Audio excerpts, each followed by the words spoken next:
This whole webinar came out of a question that was asked by Lisa all the way from the UK. I thought, okay, well, I'm not an expert in terms of running webinars, but I have been running webinars almost on a monthly basis for the last 2 years. And for the last few weeks, I've been running between 2 and 3 webinars a week. What I'm going to do tonight is I'm going to share with you my experience. Hopefully, that'll give you some indication of how to design and prepare for a webinar. I'm also going to have some generous time available towards the end of this call for questions and answers, so we can really climb into any of the things that you want to discuss or find more about more, or post a question in the chat box or raise your hand. And when I notice you, I will pay attention to you. I'm just going to take you through a brief introduction. Then I'm going to talk a little bit about planning and building a webinar. I also want to talk a little bit about tools. What are the tools that I'm using for building and running my webinars?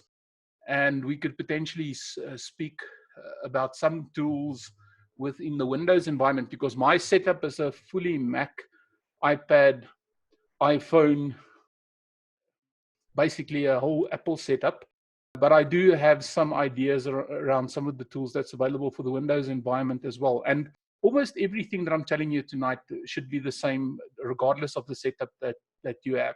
Then I just want to talk a little bit about some considerations that you should keep in mind when doing a webinar. And then we'll get towards the end and we will have a proper Q&A. Let's start off and just think for a minute, why would you want to run a webinar? And here are just some of the questions that I think is useful if you are thinking about broadcasting yourself via means of a webinar.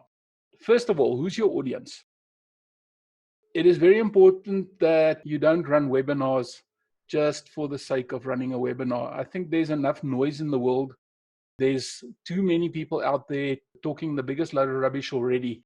So if you want to capture your audience, it's very important for you to understand who is your audience that you specifically want to talk to. And once you know who that audience is, what is it that they want to do?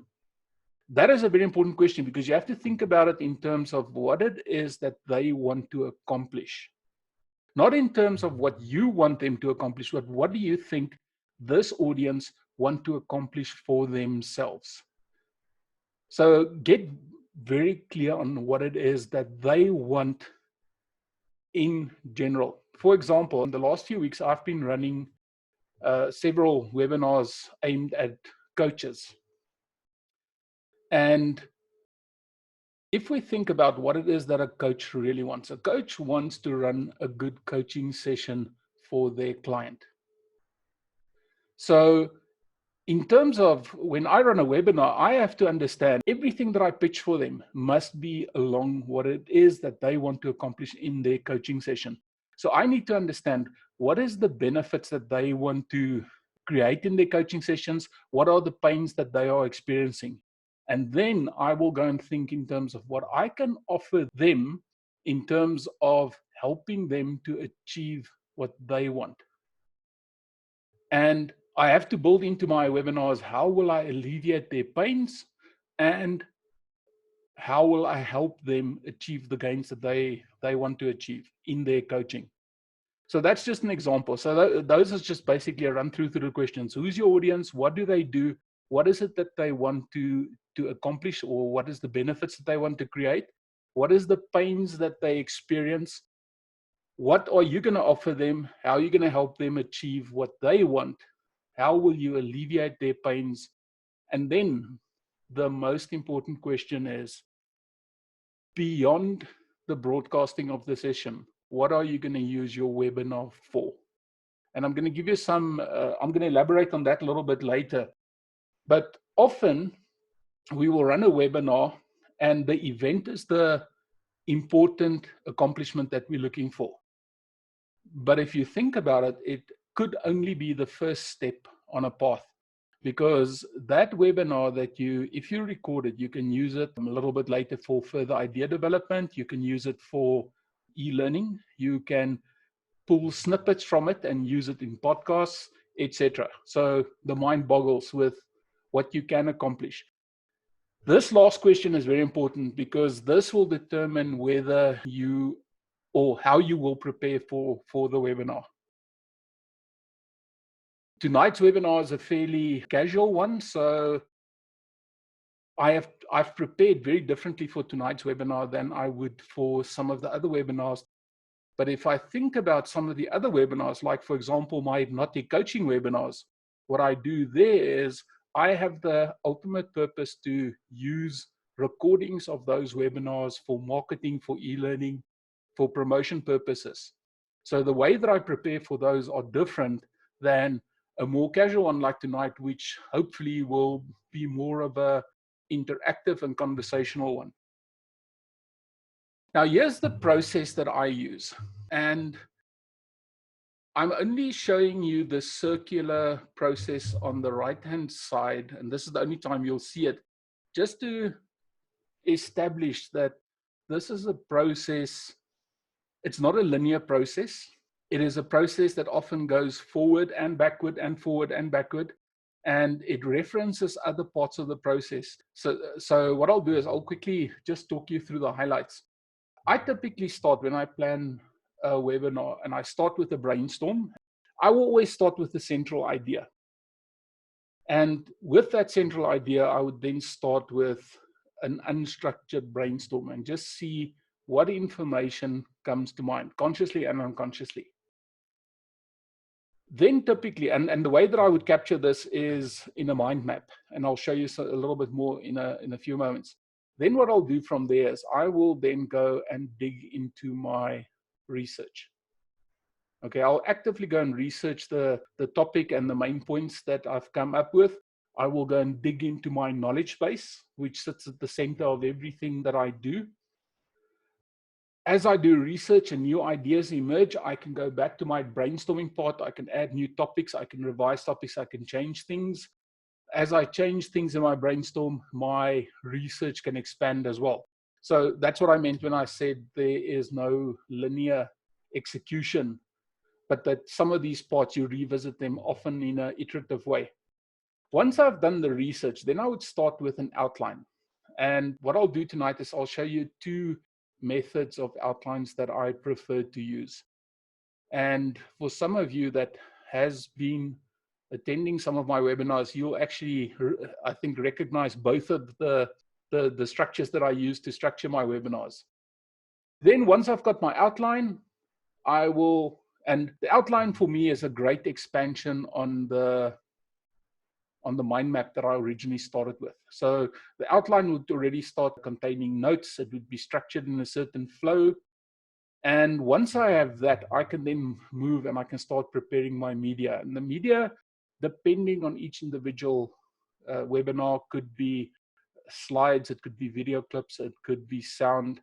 And then, of course, there's, in most cases, a script that is written. Then once all of that preparation is done, and of course, as you can see, the knowledge base in the middle just contributes to all of these stages. Then we get to broadcast, which is the event.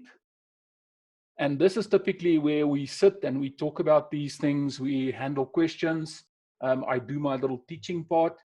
And then we bid each other fond farewell. And then for most people in their awareness, this is where the webinar ends, but it is not.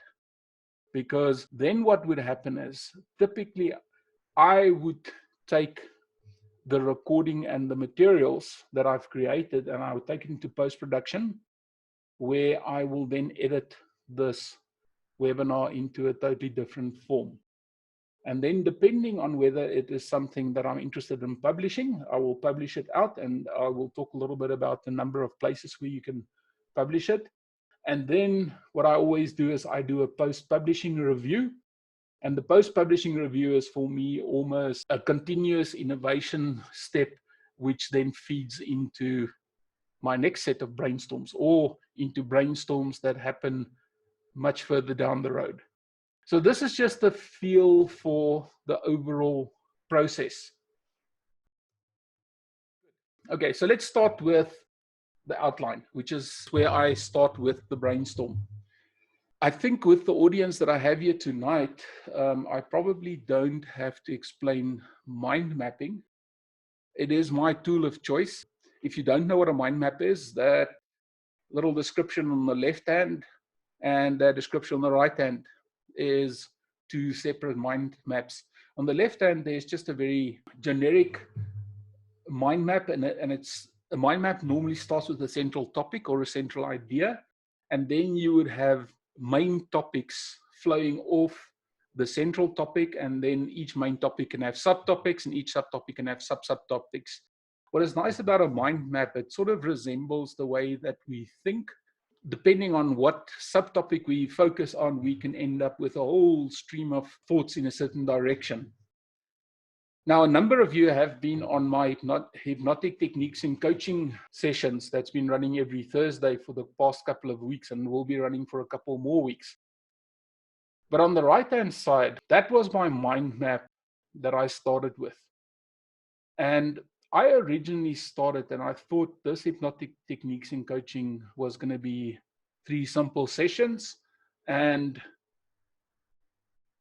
we could probably wrap it up in 3 weeks. And then I started doing some brainstorming. And before I knew it, I had 8 separate topics. As I started developing these topics, I just saw this thing balloon into something that potentially could be a lot more than even the 8 weeks that we are talking about at the moment. So this is where we stand at the moment, but I must admit there's some things in the back of my mind that's already saying to me there's potentially 1 or 2 more topics that we can add to this. But this is the nice thing about using mind mapping for brainstorming, because as you start to expand your topics and getting into more detail, the more detail actually exposes for you other topics that you could then potentially expand into new sessions. In terms of research, there is so much content on the internet. I promise you, without even thinking a lot, you can probably put a 2 or 3 hour webinar together simply by just reusing content you pick up from the internet. Some of the sources that I use is sources like Quora. Quora is a site where people can write in and they can ask questions and other people will answer it for them. Although the vast body of that work is really frivolous questions, there's some really interesting questions in there as well, especially when you start diving into a topic that's close to all of our hearts, that of creativity. I also use Medium.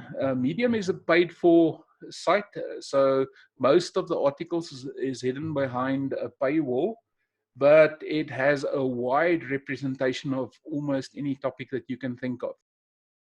Then, of course, Google. Then my favorite books, read. I do believe that most people don't read enough. The average active reader reads something like 25 books a year, which is probably not enough. That sort of represents about 2 books a month. And I myself read quite a bit more than that. Then, of course, there's other sources like forums, there's blogs, there's lots of information available. Then the second thing is to transfer that whole stream of internet consciousness into something that is useful to you. It is very important that you build it into some kind of structured repository for yourself. And I will show you a little bit later my structured repository that I use to bring all of this information together. Then also importantly, collect stories, collect metaphors, collect analogies. Whenever you are running a webinar, you just don't want to push content. You also want to demonstrate understanding through the use of metaphor. You want to use examples through analogies or stories. And then, of course, there's massively big sources of information in podcasts, in YouTube, and online courses. The research is all about finding all of this information out there that may be relevant to your topic and your brainstorm, and then bringing it together in a way that you can then utilize as a resource for your webinar. Dan. Right. Yes, thanks, Francois. My question was about the mind map. What you're showing. So when I do a mind map, it's obviously it's far messier than that. And so when you do your first mind map, is it messier? And is this kind of the final version of it, or is this kind of how you do it? Dan, this was a first cut. What you're seeing there on the right-hand side, the hypnotic techniques, because I know you've been on some of those sessions. If you look at that mind map there, that literally was the result of about 15 minutes of brainstorming. This is probably before the real messiness start. But I agree with you. The mind maps get very messy. What you're seeing here is sort of a 15-minute brainstorm that sort of created the basis for my planning for a series of webinars. Does that help or answer your question? Yep, thank you so much. What I've been telling you so far, you could have accomplished with many other approaches as well. I mean, you can use any kind of brainstorming that you like. You can use sticky notes on a wall. There's so many techniques that you can use, and you don't need to use mind maps. Mind maps just happen to be my preferred way of doing things. The second part, also the research, is a very personal thing. I love to read a lot. I love to listen to lots of opinions and make lots of notes. So I end up with a huge stack of information that I have to process, and often I end up with way too much information, and at times it actually takes me into directions that sort of delays my preparation because I get interested and curious about many other things that I uncover in the process of research. But the heart of your webinar is the structure in which you present the information through to your audience. And I use a very simple, I'm very tempted to say format, but the technique is also called format. And format is just simply about answering 4 simple questions. And those simple questions, in the order that I like to use them, is as follows. Number 1, why is the content that I'm about to present to you important? And the whole idea of the why question and why it's so important to answer that is because it explains to people why they should be on the webinar and why the information that they will receive is applicable to them and crucial for them to take away from the webinar. Then the second question that we're going to focus on is what? What am I going to teach you? And typically here it would be the technique or the actual content that you want to present in your webinar. Then we get to a very important one. How? How do you apply it? And typically this is where you would then either do a demonstration or you would get your audience to do an exercise, or you would do both. So far, they would have understood why this stuff is important to them. They will have understand the content or the technique that you are teaching them, and then you will have demonstrated to them how it works, plus they would have had an experience of how they can use it for themselves. Depending on how much time is available and how big the topic is, I always like to do both of those. Also, part of the how is allowing people to ask questions about it, share observations about any kind of questions or issues that came out of their personal experience, either through the demo or their practice of the technique or the information. And then we go to the last question, which is essentially the what if question is, and now that you know what the information or the technique is, what else can you use it for? So those are 4 key questions that I try to answer within my content.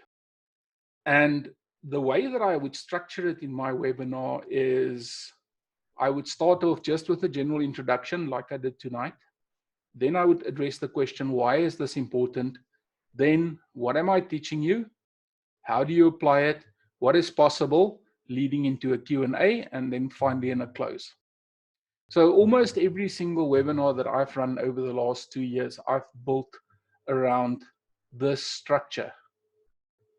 Let's go on to the next one. Okay, now here's the more interesting approach to the outline.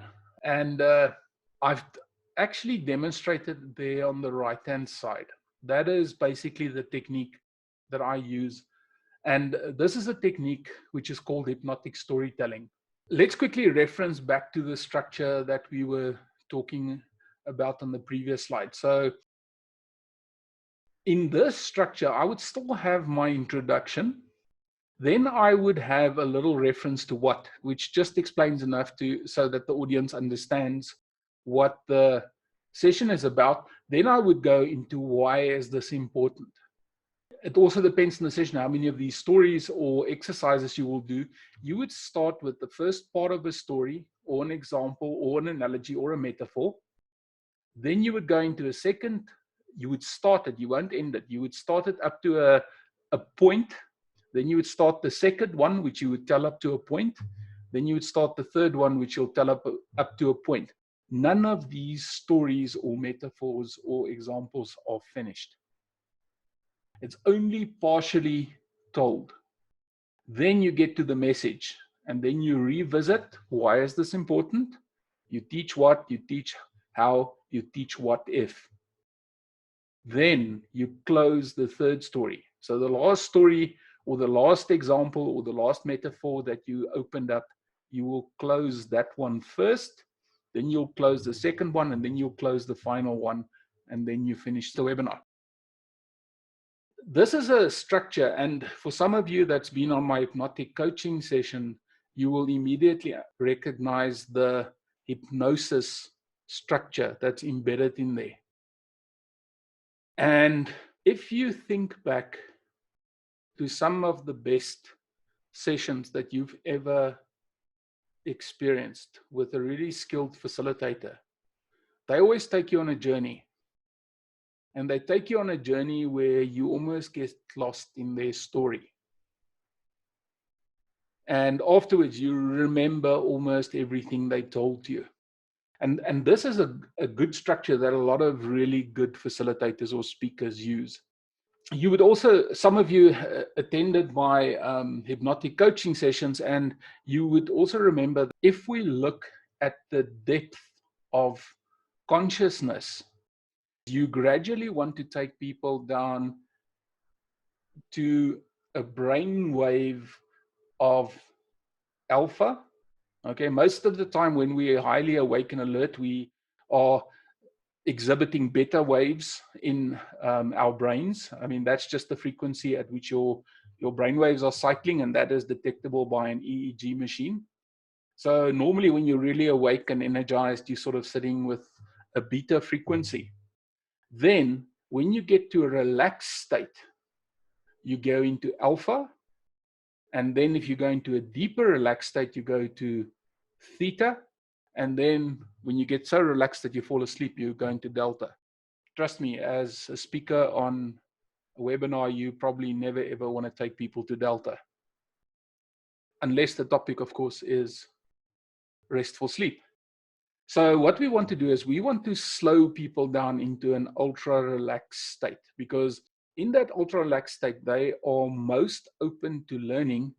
And of course, their resistance to change is at their lowest.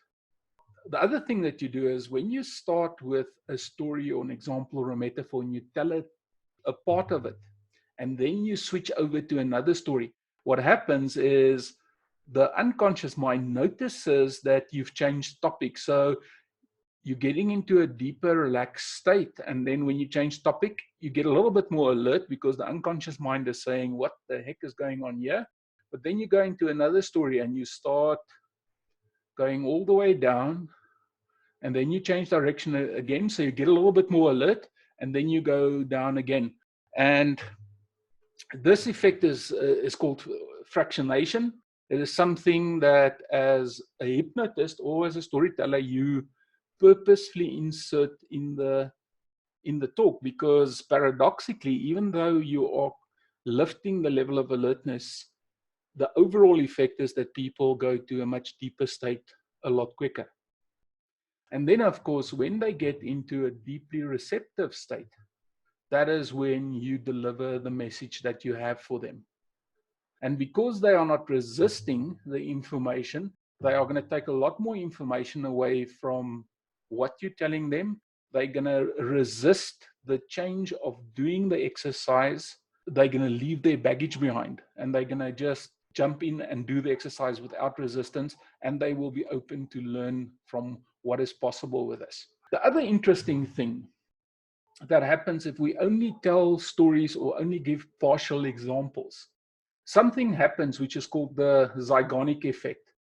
That comes from a researcher in Vienna. I think it's way back in the early in the 19th century. And she noticed that waiters, when you give them an order, but it's a partial order, they tend to remember it. And then if you complete the order, they forget it. So the interesting thing here is when you tell someone, you start with a story on example, but you don't complete it, the unconscious mind triggers you to pay attention because it needs closure. So then you take it another level. So you create another level of curiosity and still no closure. And the third one, which is another loop that opens, increases curiosity, but still no closure. Then you give them the information and they retain it a lot better because they are listening to you in a state of curiosity because they need the closure. And then you close the third story. Okay, so they've got closure for that. Then you close the second story and they've got closure for that. And you close the final story and everyone just go, ah, what a great lesson we just learned because I received closure. Sometimes when you take this approach, you also potentially could leave one of these loops open. So you could have started with a first story, a second story, a third story, a fourth story, close the fourth, close the third, close the second, but left the first one open so that they still could go out in the world with their own curiosity to create the closure for themselves. The other thing is because people are in this state of created curiosity, it also fixates their attention. And you gradually draw them in deeper and deeper into the story. And of course, because you position the message before you give them closure, this is where they would be at their most curious. There's a question from Tony. Is this the same as a cognitive loop? Yes, absolutely. It's a cognitive loop. I have found that in this environment, over the last couple of weeks, people's desire to be invited to leave things open-ended has really gotten a lot less. In fact, like when I have my clients and my students kind of tune in and where they are with respect to we call it being in the box, which I know is not what we like to think about in design, but then if you can be outside the box because you're sort of hyper and agitated, and you can be outside the box for a different energetic level because you're kind of depressed. And in this environment, I've seen that people who are generally very open to ambiguity can't take anymore. So I'm wondering where we how we take into account people's sort of energetic and psychological states with determining how much to leave open or closed. Okay. Yeah, Lisa, that's a very good question. The interesting thing about this is we also have to consider what it is that we want people to take away from a session. And if you are concerned that people will feel a little rudderless after a session because you've not closed all the loops that you think you should have, then there's a simple answer. You just close all your loops. Mm-hmm. But often, and I'll give you an example. Let's say, for example, I use 4 stories or 4 loops that I open. The way that you can use stories, you can use examples, you can use case studies, you can use lists. I've used poetry many, many times to open a loop and to close a loop, because a lot of the time I find poetry is a really good way to access people's internal state, because the internal representation that they create from that is so connected to the senses. So let's say I open 4 of these loops, but I want them to go out at the end of the session and go and find out something for themselves. I open story 1, I open story 2, I open story 3, I open story 4. I close story 4, I close story 3, I close story 2, but I leave story number 1 open. And if they want to close that loop for themselves, they can. Mm-hmm. Now, how I normally design it, and this goes a little deeper that I really wanted to go into this evening, but I'm really happy because I think it's a great question. If we look at the message here at the bottom, where there's a mini why, a what, a how, and a what if. Now, typically, if you're doing a webinar, you've got a central topic and you may have 3 or 4 points that you specifically want to talk about under that idea. Now, what I do is I would go and find a story that supports theme 1, a story that supports theme 2, a story that supports theme 3, and a story that supports theme 4. And the one that I want them to go away and research on their own is the one that I leave open. Mm-hmm. So the intention here is not to leave them unsatisfied at the end of the session, but rather to give them the motivation to go and do some work for themselves. Does that make sense? Mm-hmm. We never ever want to leave an audience unfulfilled after a session. So you have to think very carefully around the design. You know, too many people, they jump on a broadcast, they have a message that they want to punt, and they don't really think about the design of the webinar to this depth. And I'm not suggesting everyone should think about the design to this level of depth, but if you really want to teach, if you really want to spread the message, this is the kind of considerations that you have to bring into your webinar. Thank Does you. that help? Yes, yes. Okay. So what we've got so far is we've done our brainstorm. From our brainstorm, we've done our research, got all the information that we needed to support everything that we want to talk about. We've structured our session, and then we've designed our session in terms of the specific structure, in terms of how we want to approach it. It can either be the very simple format structure, or you can integrate it with the whole hypnotic storytelling pattern. Then we go and we prepare the media. So on the first thing that everyone always thinks of is the slides and the visual media. And the visual media could be little clips, it could be photographs, it could be illustrations, etc. I like having a sort of consistent theme running through my slides and visual media. So I like finding either photographs that supports a certain theme that of course supports the webinar as well, or I find a graphic artist that has got a series of illustrations that would support what I do. For example, the visual media that I'm using tonight in this session and for most of my other sessions are stock images that I've purchased from adobe.com. And of course, there's a whole bunch of open source and free and royalty-free images out there, which I'll talk a little bit later about.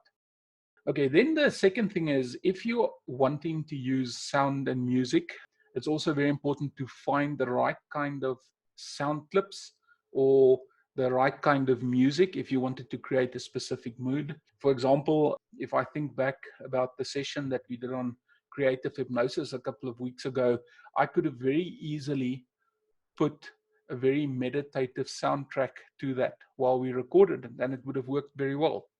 I had other ideas for that session, which is why I didn't add sound to it at the time. But often what happens is in a webinar, you might want to play a little video clip or a specific sound effect at a certain time, and you can integrate all of those in your slideshow, or even if you are using a video as a background. Then we get to the other thing, which I'm really obsessive compulsive about. And that is about writing a script. Tonight's session, I haven't prepared a script for, because the intention here tonight is more just sharing information. I don't have any particular plans of even editing this recording afterwards or distributing it. But the other sessions that I've been running the last few weeks, I've got great plans for those recordings.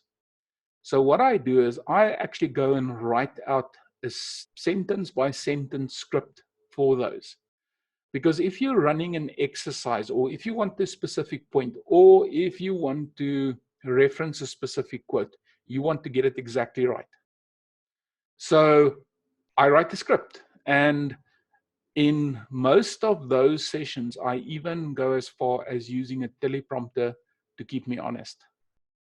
It is great to improvise and just go off in all kinds of directions. But if you have a recording and you've improvised on it, it becomes very difficult to edit it properly. Because if you start improvising, unless you are a really good improviser, you can be all over the show. And it's very easy to lose your topic when you do free format improvising. So I like to use my script on a teleprompter to keep me grounded. There's just a question that came in. A teleprompter, it basically is, if you go and write out your script, and the teleprompter app, what it does is you load your script into the teleprompter, and it will scroll on your screen, and you will actually read it as it scrolls. The other thing about a teleprompter as well is, and I've found this to be very useful, is it slows you down. Some people, and especially if your first language is not English, like for me, my native language is Afrikaans, and when we get excited, we speak very rapidly. And even if you learn a second language, that often happens in the second language. You've got the pace of your first language, and you sort of inserting it into your second language, and it just becomes this absolute flood of information that goes out to other people.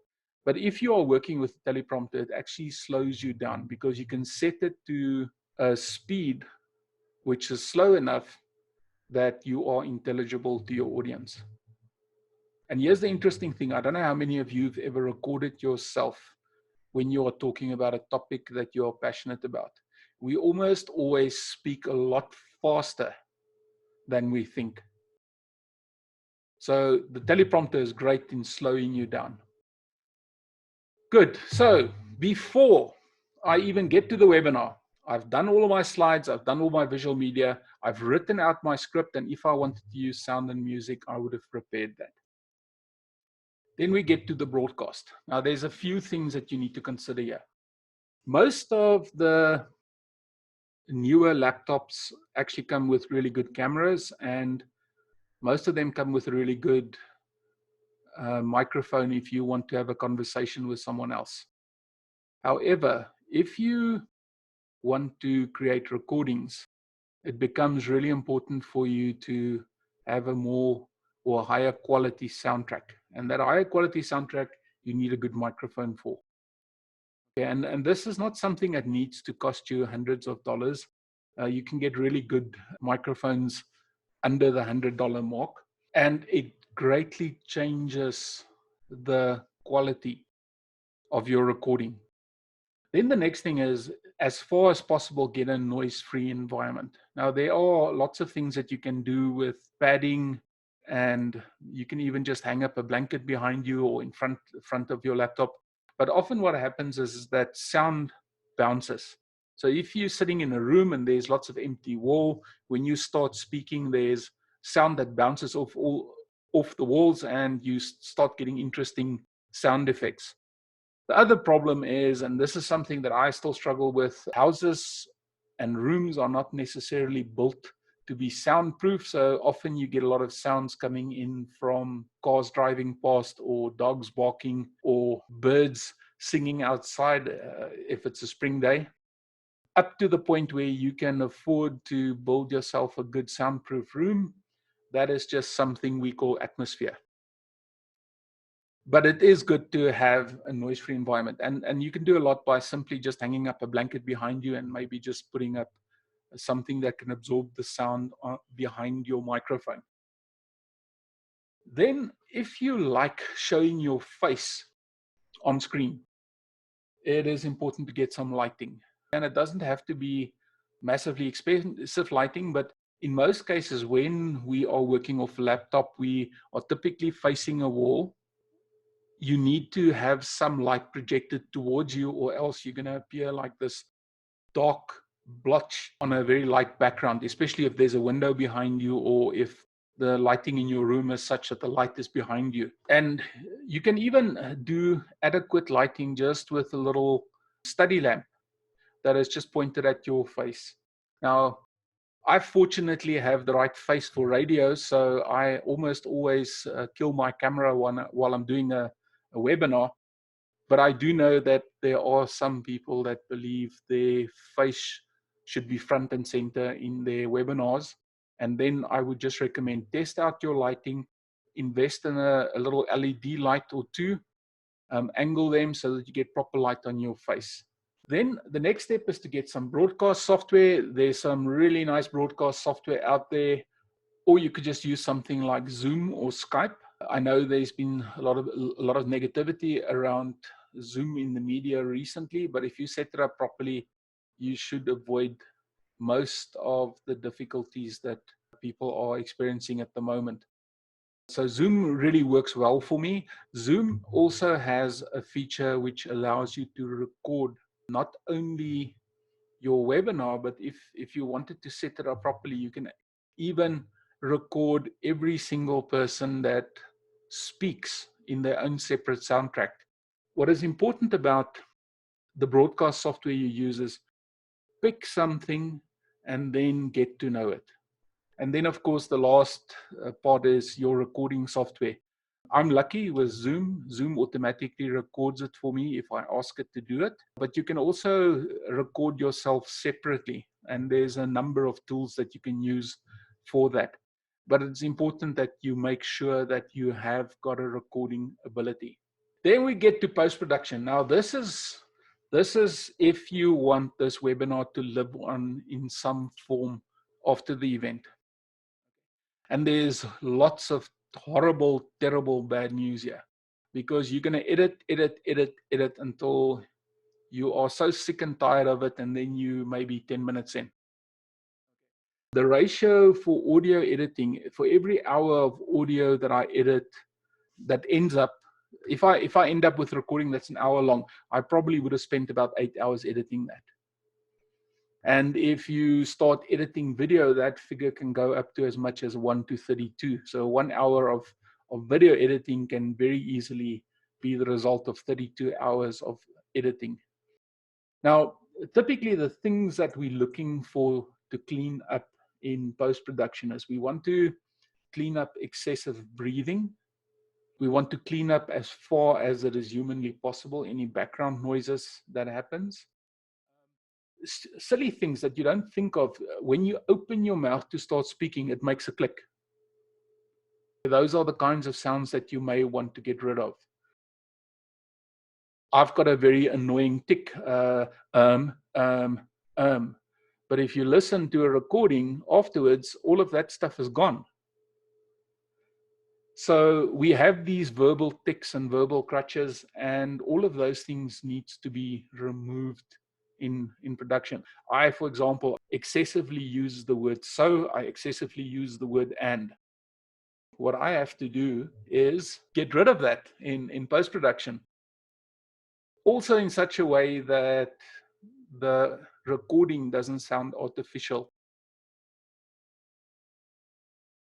The editing do take up a lot of time. And then, of course, when we get to video, and this is a fairly simple one because I'm only showing slides. But if I, for example, showed videos inside my slides or audio within my slides, what often happens is there are glitches, because if I play a video in a slide, the frame rate that it transmits, Zoom doesn't give you the right frame rate. So what often happens is that over Zoom, if I play a video, although it will appear normal to me, it might look like this video is stuttering.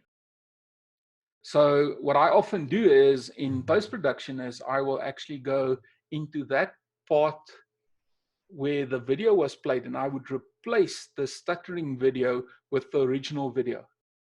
So there's little glitches like that. There's cuts that you want to make where I've said so and I want to remove. And often what happens is in transitions, I make mistakes. Then I have to go and find a clip somewhere else, a video clip, which I can overwrite that piece with. So there's a whole series of things that you need to look at in post-production, if and only if you wanted this to live on beyond the session. There's also a school of thought that a lot of people say, okay, just cut off the beginning where people talked rubbish and cut off the end where people that struggle with closure can't say goodbye, and just sort of post it as is. And that's a valid way of looking at it as well. I just found that if you really wanted to put a good product out there, you have to think about this a little bit more carefully, and you have to clean it up better. Often what happens is, and I've done this in the past, I've done a webinar like this, and then I would listen to the quality afterwards, and the quality would not be great. And then I would actually re-record the teaching part of the webinar so that it can come out exactly the way that I want it. So in post-production, you often might be re-recording parts of your webinar that didn't work well. Then the next step is you might also want to publish your webinar out there. Now, if you've done all of the preparation that I've shared with you so far, you would have a script that's written out. You would have a recorded video that represents the actual event. And what I can do then is I can go and strip the audio away from the video and release it simply as an audio file. I can release the video file once I've edited to my satisfaction. I can start taking apart my script, and I can create 2 or 3 mini articles out of it that I can publish somewhere, either to my own blog or to a site like Medium, for example. And I can also decide how I want to disassemble this webinar so that I can use it maybe for things like e-learning, for things like podcasts, for things that support my marketing message on my website, or to simply just demonstrate the kind of thought leadership I want to go out in the world. So once you've got this webinar recording, you can chop it up, you can transform it to serve multiple purposes. Then the last thing that I do is a post-publishing review, and I will simply sit down and I will just do a quiet reflection. What is it that went well in the session?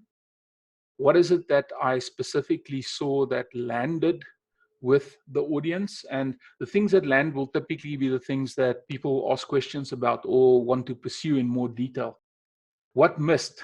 I mean, you might think, okay, I've got this beautiful point and everyone's going to just be cheering that. And then you just hear crickets on the other side. In reflection, it's also important to understand, what did you miss with the audience? And then always a good question, what's the 3 things that I can do better next time? I like for this post-publishing review just to be a review process, but a positive one, because what I want to take away from it is the lessons that I've learned, how I can expand on the ideas that I've had in this webinar, and of course, any new ideas that came up. This is very important to me because often when I'm working through a webinar, a whole bunch of stuff will just come up in my mind. And if I don't record it soon after that webinar, it gets lost. The other thing is also, because you've got the perspectives of so many people on the webinar and the questions that they ask, it can potentially spark a whole set of new ideas for you that you might want to go and pursue beyond this specific webinar. And then, of course, make copious notes of anything that expands your understanding or that can be done in the future. Then let's get to my knowledge base. Now, I use a tool called Evernote because it integrates into my browser. As I browse, I can clip any article that appears on my screen that I think has some value. But what you'll see, if you just look at what I've got set up here, I've got, okay, this is basically my Evernote screen. And then on the left-hand side, there's all the categories of things that I'm interested in. And trust me, it runs about 4 pages long. I've got these major categories. And then as I read through sources on the internet, articles in newspapers, articles on Medium, and I see an article that I think I can use at a later stage, I go and categorize it in here. And the nice thing about Evernote is it will go and clip the content of that article and it will save it for you in a local database. So even if that article goes away online, at some point, you can then go and refer back to it because you have the content of that article. And there are many different tools like this. This is not the only tool that does it like this. But it is important that you have some sort of knowledge base in which you can record this. Over and above my Evernote repository of articles, I've also got a more rudimentary offline repository of documents and folders and ebooks. And what I've done is I've simply created a folder structure on my hard drive somewhere. And I think the last time I named it, I called it Interesting Things. And underneath there, I've got a typical structure that looks almost like what you see on the left-hand side there. And inside each of those folders, I would have tons of PDF articles, ebooks, pictures, etc., that I then can reference in future. The minimum you need, either a laptop or a desktop. A tablet is optional, or you can replace your laptop desktop with a tablet, or you can work with a camera or a camera phone. It is important to have a good microphone. I've got a really nice Rode Podcaster, which is a fairly expensive microphone, but I promise you the quality just increases significantly if you've got a proper microphone. Then you have to have a presentation tool, either like PowerPoint or Keynote. To edit my videos, I started off using iMovie, which is a product that comes for free with Apple. And I used to do audio editing with GarageBand, which also comes for free with the Apple. I have since upgraded my video editor to Final Cut Pro and my audio to Logic Pro. And the nice thing about something like Final Cut or Logic, you can start doing all interesting stuff with transitions, with special effects, with picture-in-picture, all sorts of interesting things like that. Then I use Zoom. StockAdobe.com, they've got monthly packages that you can subscribe to. There's also a number of free sites out there that gives you royalty-free video and images. And one that I use often is called Pexels.com. And they provide a wide range of royalty-free stock video and royalty-free stock images. And you can use that for free for as long as you want. What I like about them is they sort of almost a congregator of a lot of other sites that also provide royalty-free video and stock. So it's almost like you go to this one place and you will find most of the images or videos that you will find elsewhere as well. What I use for my knowledge base is Evernote. There's a number of tools out there that provide the same sort of features and functionality. I just like Evernote because I've been using it for years and I've got a massive database of articles in there already.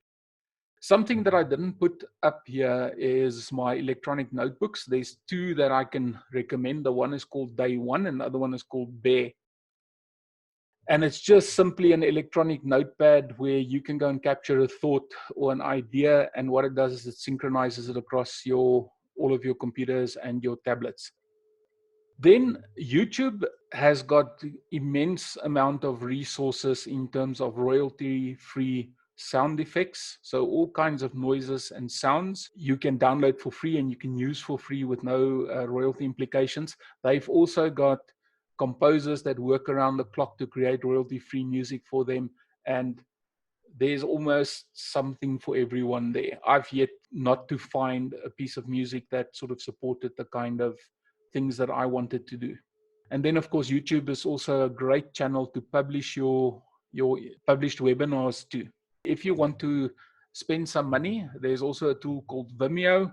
which is also pretty good for publishing. What's nice about Vimeo is you can set up payment mechanisms. So if you wanted to start earning some money on some of your webinars or videos, you could publish it there and people will have to pay a small fee in order to view your work. Then we get to the teleprompters. Now, I've got 3 teleprompters there, 2 of which I use interchangeably, Teleprompter Premium and Teleprompter Pro. Both of them are more or less very similar in what they offer. So if you're in the Apple world, any of those 2 would be a good one. And then the third one that I mentioned there, Voice Teleprompter, is a new one that I've just recently discovered.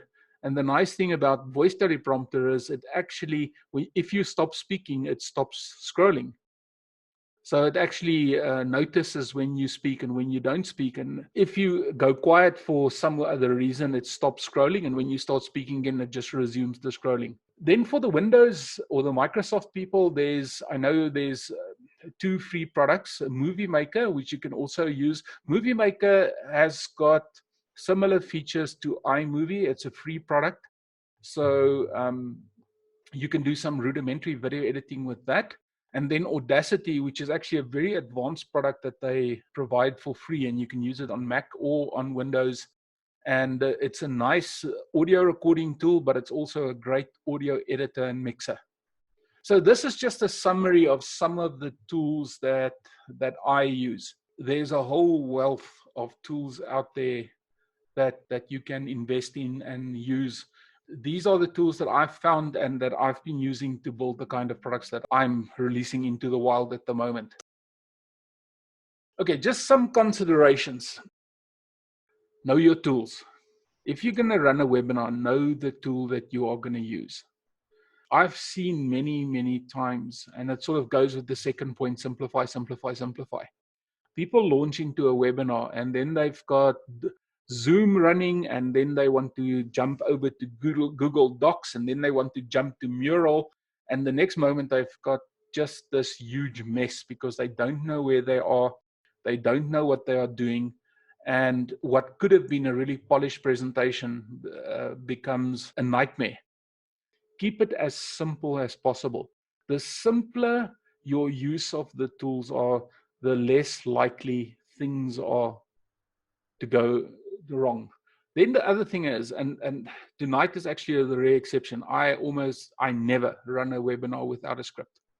I always have a script. I always work through my script 3-4 times. I do my dry runs, 3-4 dry runs before I launch a webinar. Depending on what you want to do with your webinar and your especially afterwards with your webinar, it has to be slick. So the more you prepare, the more prepared you are in the moment, the better. Then let's get to recording. Recording is sometimes a very interesting point because I know, especially if you're working in the EU, you have to have permission from everyone. In the UK, same thing, because they are on the same laws. So you have to have express permission to record. What I normally do is I say to people, this session is going to be recorded. If you are not willing to be recorded, please either log off, or when I open up the lines for questions, please don't ask any questions so that you won't appear on the recording. Or let me know, and if you do ask questions, I will edit you out of it. So there's ways and means around it. But here's the thing, always record. Always record. Don't think, okay, yes, tonight's a session, it's going to be an informal one, it's just going to be a discussion. I'm not going to record it tonight. And the problem is sometimes there's that really great conversation that comes along in the Q&A. And then afterwards, you can't recall all the details. I always record. Whether there's one person on the webinar or whether there's 50 people on the webinar, I always record. If it's going out to an important audience or a less important audience, it doesn't matter. Always record.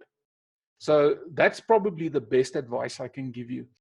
And the interesting thing is sometimes, even if it's an unscripted webinar, sometimes you get stuck on a topic and your mind goes in a certain direction because the circumstances for that exploration just happens to be right on the webinar. And if you didn't record it, you've lost it. It is almost always a great idea to use a moderator. A moderator is just someone that can monitor all the questions coming in, someone that can monitor whether there's an important point to be made. It is someone that can do troubleshooting for you in the background. And specifically when you're running breakouts, the moderator can set all of that up while you are focused on doing what you do well, which is the webinar itself. Getting to the breakouts, what is really important about the breakouts, and I cannot give you better advice than this. If you're going to use breakout sessions in your webinar, know ahead of time, or plan, not know, plan ahead of time. How many people are you going to put in each group in each of the breakouts? Number two, what is the exact exercise that they're going to be doing in that breakout? And preferably have those exercises as handouts that they can download before the session.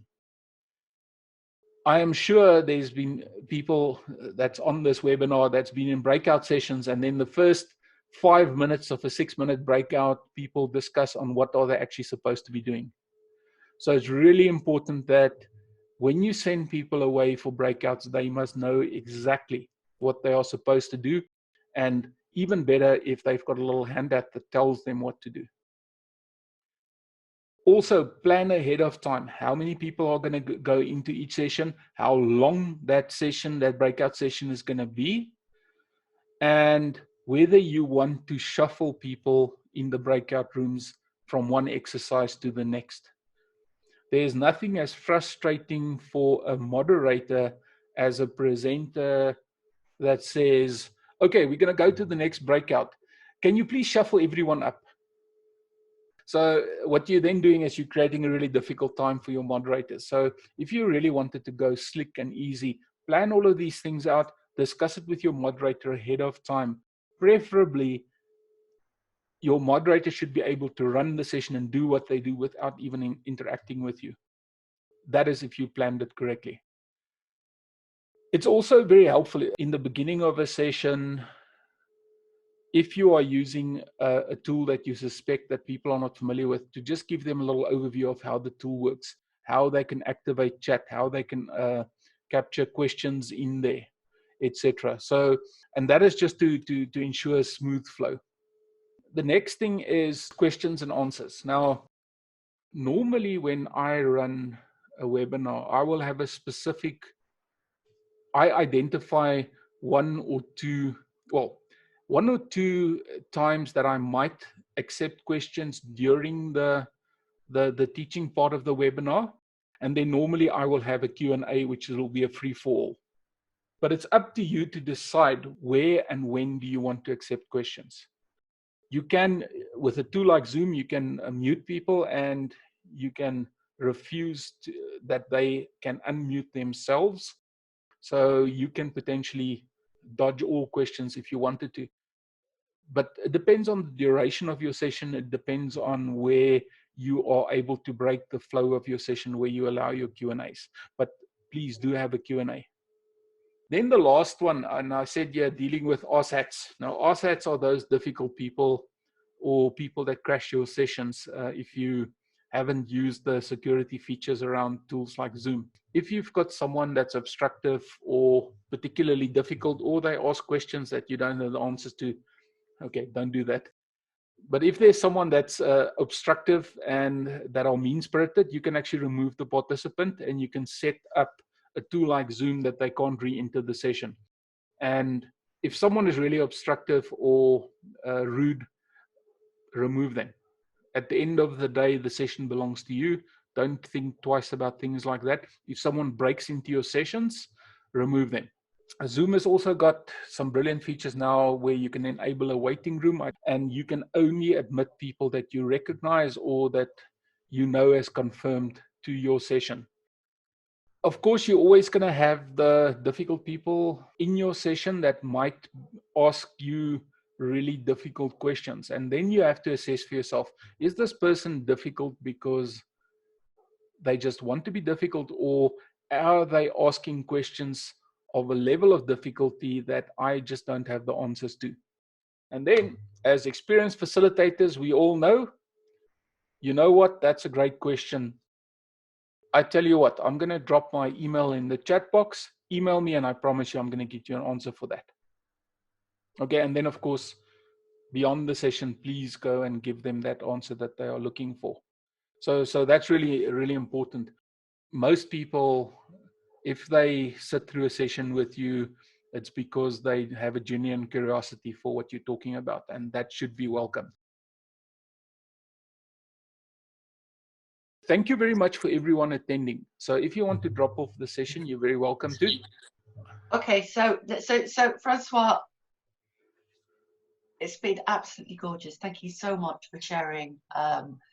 Not just your wisdom, it's like the wisdom, the technical accomplishment, and the attention to detail is just incredible, and I'm in awe. And now I'm just thinking, as a little squirt, oh my God, you know, what am I doing? Because I'm developing a program, and I don't know if it's a webinar. So can you just tell me what a webinar is? And what's the difference in a webinar and an online piece of stuff? Okay, I think the webinar is just one of those words that originally started out as a Franken word between a seminar, and it happens on the web, so it's a webinar. So and I'm really open to being very wrong about that, but basically, for me, a webinar is just an opportunity whereby we can connect virtually with each other, and I can share a teaching lesson or a little piece of content with you. I think the nature of a webinar is also that it's more interactive. If we start looking at e-learning is probably a little less interactive, and it is something that someone can do at their own pace. So it's more on demand. Although, you know, once you've got your webinar, if you run a webinar like this and you decide there's good content in there, I might want to cut out a little snippet and put it into my e-learning. Of course, you can do that. So when you talk about interactive, sorry, I'm hogging, it won't be long. Everybody's doing the Zoom mural thing. And so what's the difference between because I've recorded a webinar for someone where all I do is I speak from the teleprompter. Yes. And there is no interaction. And what I'm co-designing with someone now is like a 6-week, well, it's a 10-week program where every other week there is 3 hours of interaction with mural on the big picture. Yes. Every in between week there's coaching on making it specific. Do you call that, is that a webinar? I don't know what that is. I don't I'm just designing it.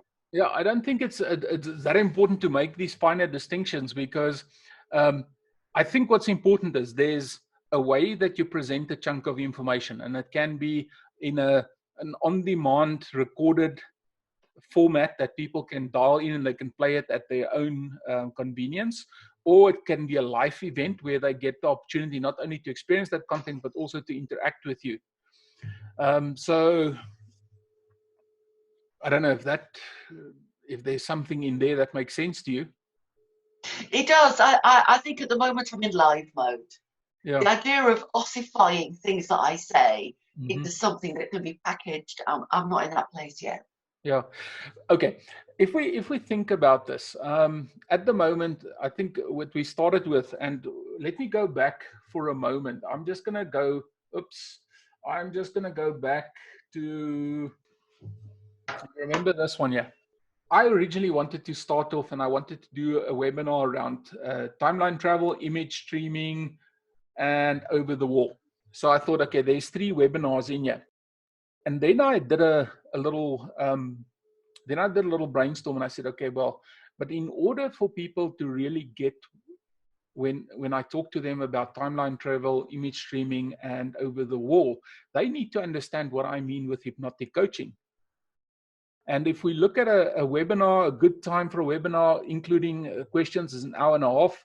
So can I tell them about hypnotic techniques in coaching plus handle timeline travel, image streaming, and over the wall in one session? And I said, probably not. So let me split those apart into separate sessions. Okay. So if I wanted to, Once I've done all of these sessions, I could then go and say, okay, well, what I've now done is I've put together a series of webinars or a series of talks that deals with hypnotic techniques in coaching. So I've got a program with 8 parts to it. Okay. Yeah. Now I can say, okay, well, I've got the basis there of an audio program that I can share with people and that they potentially can pay me for, or I can share it as a series of videos on YouTube or Vimeo if I want a payment for that. Or what I can do is I can go and chop these 8 one-hour sessions of content into 80 10-minute teaching snippets, and each teaching snippet will have its own little multiple choice questionnaires. So each 10-minute option can have a little questionnaires to make sure that those lessons land. And before you know it, you've built a whole 80 session e-learning course. Okay, it's not as simple as that, but this is how you can play around. And you might say, okay, those 80 sessions that there's 20 of them that's garbage, so I can discard those, and I end up with, or there's 15 of those that's repetitive, so I'm going to pick one and discard the rest of it.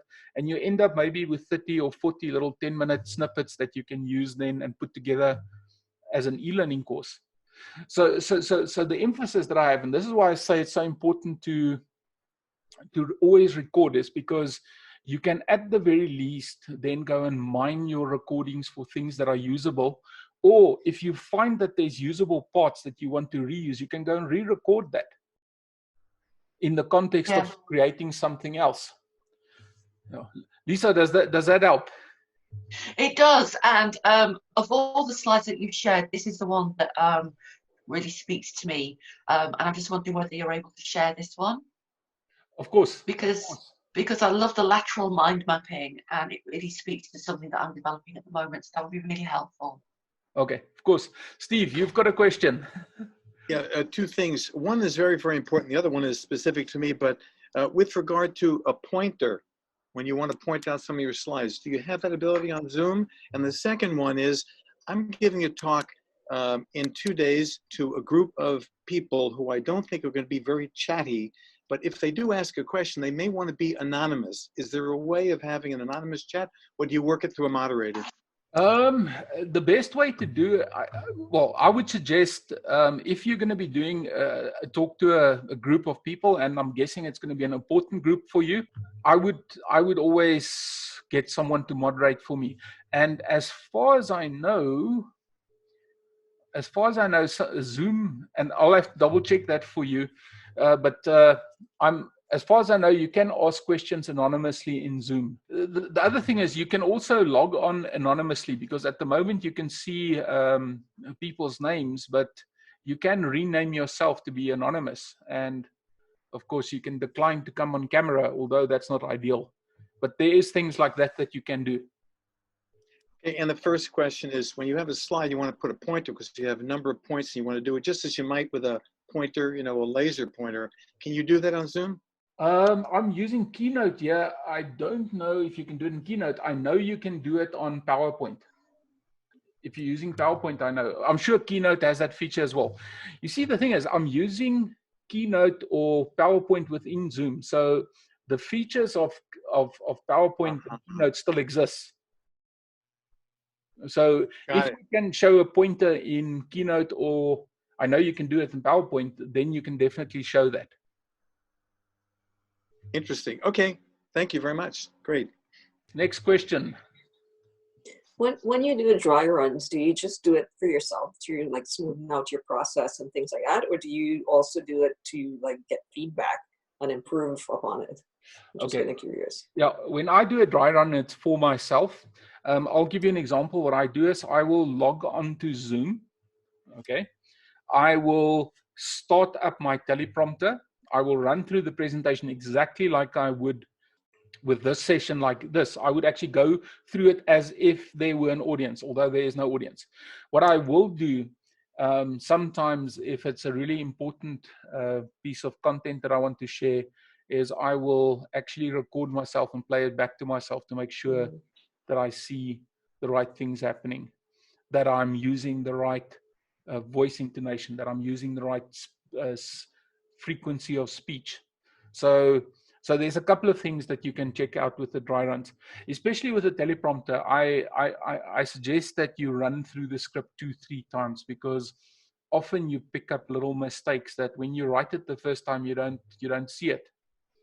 But then afterwards, you know, when you start presenting it and you suddenly start picking up on the, especially for me, like I'm a second language English speaker, so I'm a little blind to the grammar sometimes, and often I write it, it looks perfect, and Word doesn't always pick up all the mistakes, and then I read it, and then as I'm presenting it, I see, oh crap, I've got some mistakes here. Okay, and then the big thing is not to get perturbed by it, but to just move through it. Okay, so I don't know if that helps. Thank you. Yeah. Hey, Francois. Hi. Thank you. Madame Zen. Today I'm Madame Zen. Yes. I was wondering who Madame Zen was. I'm Noella. Yeah. Yeah, I came here from another meeting. I had a hat party with a hat creator, so I was all dressed up, and my nickname was Madame Zen, so I kept it. Oh, good. Great session. What else can I say? I'm speechless, because you know I'm not trying to pet you or something, but it's amazing. I really enjoyed your presentation, and when you were speaking, I was thinking about how I run my sessions offline, and I was thinking about the Pomodoro technique. I often use it to split activities, and my question is, how long would you say people keep interacting, keep interest in a webinar compared to one in offline? Because now here we have a vivid interest in hearing you, but sometimes not every people is so motivated. So look, if you look at the research into attention span, we go through these cycles, and you've got a 90-minute cycle in which your attention goes to peak interest, and then it sort of starts falling. But in that 90-minute cycle, you've probably got about 45 minutes that you can make count, where people really engage and are interested in what you say. So unless you are a particularly fascinating person, and even then, people just struggle. And the problem is, especially in modern times, we've been almost pushed into this whole ADHD mindset, where if something beeps, our attention must go elsewhere. So we've almost been indoctrinated not to focus. So what is really important is that, and it's difficult to see with online sessions, but when you see people's attention go, you need to change your pace. Either ask some questions or engage with them in a way that's going to bring their attention back. And I know I'm terrible with this, because my sessions always sort of runs to an hour, but I think if you aim for a 45-minute session maximum, in terms of from introduction to opening up for questions and answers, I think that's a good duration. You should probably not go longer than that. So 45 minutes the max. If you are dealing with an audience that can't pay attention, I would say maybe aim for about 20-25 minutes. Yeah. Thank you so much. Yeah, a lot of the literature around e-learning says that your lesson should be chunked in 5, 10, 15, 20-minute chunks. If you start going beyond that, people lose interest and they lose engagement with the material. With a live session, I think you can go a little bit longer. And another quick question, I asked it in the chat, but I think it's overseen now. Have you worked with kids or teens? teenagers? Not yet. I'm terrified of them. Because they have I no- completely understand, but you are very skillful. I told you in the chat also. I find your way of explaining things very good. Oh, thank you. Yeah. In terms of the thing that's my only training that I've received in terms of education was I was thrown into the deep end, and I literally had a boss one day that said to me, we need someone to teach a number of professionals how to do project management, and we think you're the right guy and you should do it on Monday. So I was really thrown in at the deep end of learning to With kids, it's worse. You're getting it right then and there. Yeah. Not until Monday. Yeah, and then what I did was, as many years later, when I did my NLP trainers training, I was trained by a very skilled trainer, and I've adopted a lot of the techniques that he taught me. And of course, over the years, I've done a lot of research as well. I think if you want to be good at something, you have to continuously be open to learning more and new things, because no one knows everything. Yeah. So yeah, the short answer, if you want to, this whole thing around hypnotic storytelling, which I use as a teaching perspective, is something that I've learned from John Oberdorf in his NLP trainers training.